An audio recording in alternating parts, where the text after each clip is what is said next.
నమస్తే, welcome to Telugu one news. నేను గోపికృష్ణ.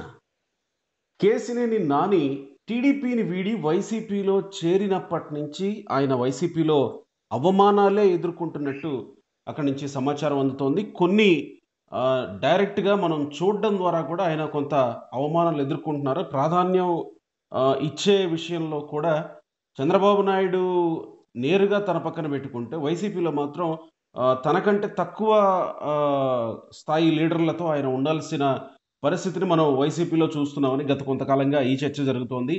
కేసినేని నాని అవమానాలు ఎదుర్కొంటున్నారని.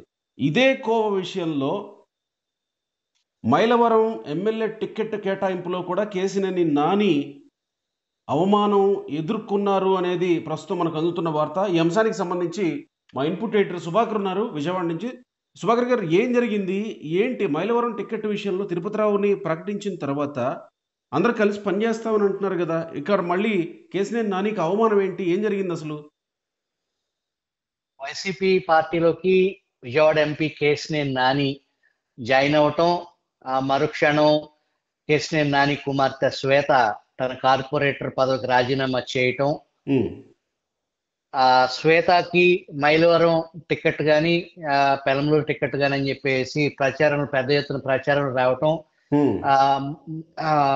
ఎక్కువ మంది శ్వేతని మైలవరం వైసీపీ అభ్యర్థిగా ప్రకటించే అవకాశాలు ఉన్నాయని చెప్పేసి అప్పట్లో రాజకీయ సర్కిల్స్ లో వార్త హల్చల్ చేసింది. అయితే వసంత కృష్ణ ప్రసాద్ వైసీపీని వీడబోతున్నారు అని ముందే పసిగట్టిన వైసీపీ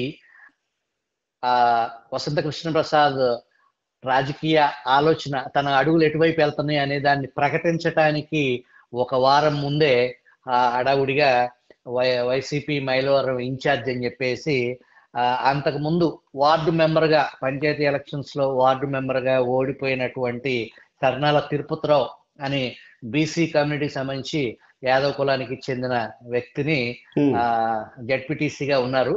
అతన్ని వైసీపీ అభ్యర్థిగా ప్రకటించారు. ఆ ప్రకటించే క్రమంలో జగన్మోహన్ రెడ్డి శిబిరం నుంచి మైలవరం నుంచి బీసీ అభ్యర్థి, అందున యాదవ్ కులానికి సంబంధించిన వ్యక్తిని చూడండి, ఆ కులానికి ప్రాధాన్యత ఇవ్వాలి, మనం పార్థసారథి పార్టీ నుంచి విడిపోయారు కాబట్టి మనకి పార్థసారథిని ప్లేస్ చేయాలి ఆ కులం లెక్కల ప్రకారంగా అని చెప్పేసి జగన్మోహన్ రెడ్డి సూచన మేరకు వైసీపీ నేతలు యాదవ్ కులానికి సంబంధించిన అభ్యర్థిత్వాన్ని వెతికే పనిలో ఉన్నారు. అయితే ఇక్కడ ఎంపీ కేసినేని నానికి సంబంధించి తెలుగుదేశంలో కొనసాగుతున్న చిట్టిబాబు అనే వ్యక్తి ఇబ్రహీంపట్నం గ్రామానికి సంబంధించిన వ్యక్తి. ఇతను అక్కడ కొండపల్లి మున్సిపాలిటీకి కౌన్సిలర్ గా ఉన్నాడు. వివాదం కోర్టులో ఉంది, అందువల్ల ఇతను యాక్చువల్ గా మున్సిపల్ చైర్పర్సన్ అభ్యర్థి. ఆ కోర్టులో ఆ తీర్పు బయటకు వస్తే ఇతను చైర్మన్ అవటానికి అవకాశం ఉంది. ఎంపీ ఓటు డిస్కషన్ లో ఫలితాలు వెల్లడించొద్దు అని చెప్పేసి హైకోర్టులో జడ్జిమెంట్ ఉంది. ఆ తుది తీర్పు కోసం వెయిట్ చేసే సమయంలో ఇతను టీడీపీ అభ్యర్థిగా కొండపల్లి మున్సిపల్ చైర్మన్ అభ్యర్థిగా, ఆర్థికంగా కూడా ఈ చిట్టిబాబు అనే అతను బలమైన అభ్యర్థి. అయితే ఇతనికి నువ్వు వైసీపీలోకి వస్తే నీకు వైసీపీ ఎమ్మెల్యే అభ్యర్థిగా నిన్ను తీసుకెళ్లి జగన్మోహన్ రెడ్డి గారితో పరిచయం చేసి అక్కడ నేను పార్టీలో కండువా వ్యవహారం అంటే నాకు ఎమ్మెల్యే అభ్యర్థిగా ప్రకటిస్తాను అంటే నేను పార్టీ మీతో నడవటానికి నేను సిద్ధంగా ఉన్నానని చిట్టిబాబు చెప్పటం కేసినేని నానితో అది ఆ రకంగా కేసినేని నాని పావులు గదపడం మొదలు పెట్టాడు చిట్టిబాబుకి, తన మనిషికి టికెట్ ఇప్పించుకోవాలనే ఉద్దేశంతో. మైలవరం టికెట్ దానికి ముందే పసిగట్టిన జోగి రమేష్ ఏదైతే మైలవరానికి సంబంధం లేని పెడన నియోజకవర్గం ఇప్పుడు పెనమలూరు ఇన్ఛార్జ్ గా ఉన్నారు.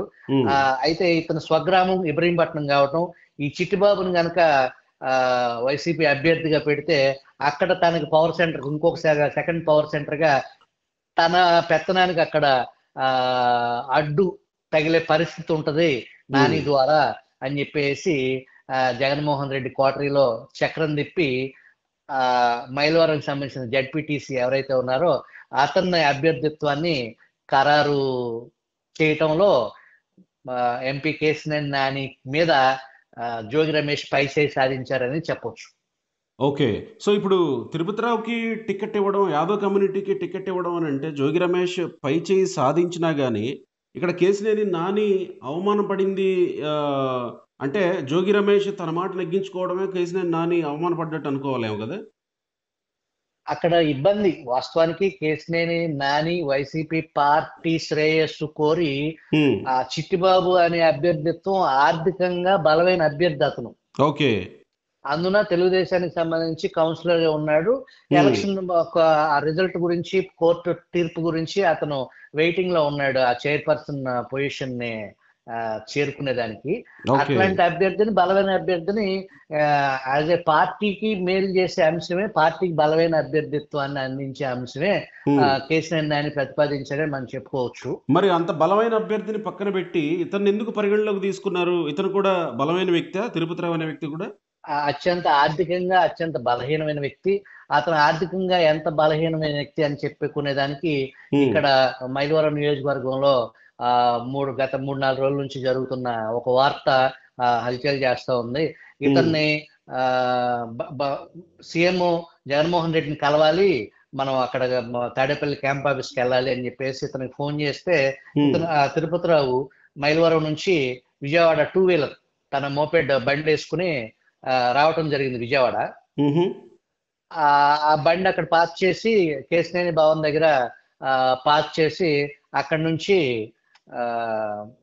తాడేపల్లి జగన్మోహన్ రెడ్డిని కలిసి వచ్చి రిటర్న్ లో ఇప్పుడు నువ్వు ఎమ్మెల్యే అభ్యర్థి, నిన్ను ఇక్కడ బండి మీద నువ్వు వెళ్ళకూడదు, నిన్ను మైలవరంలో ఇంటి దగ్గర దింపుదామని చెప్పేసి వీళ్ళ వాహనంలో జోగి రమేష్ కి సంబంధించిన ఒక వాహనంలో అతని ఇంటి దగ్గర దింపొచ్చారు మైలవరంలో.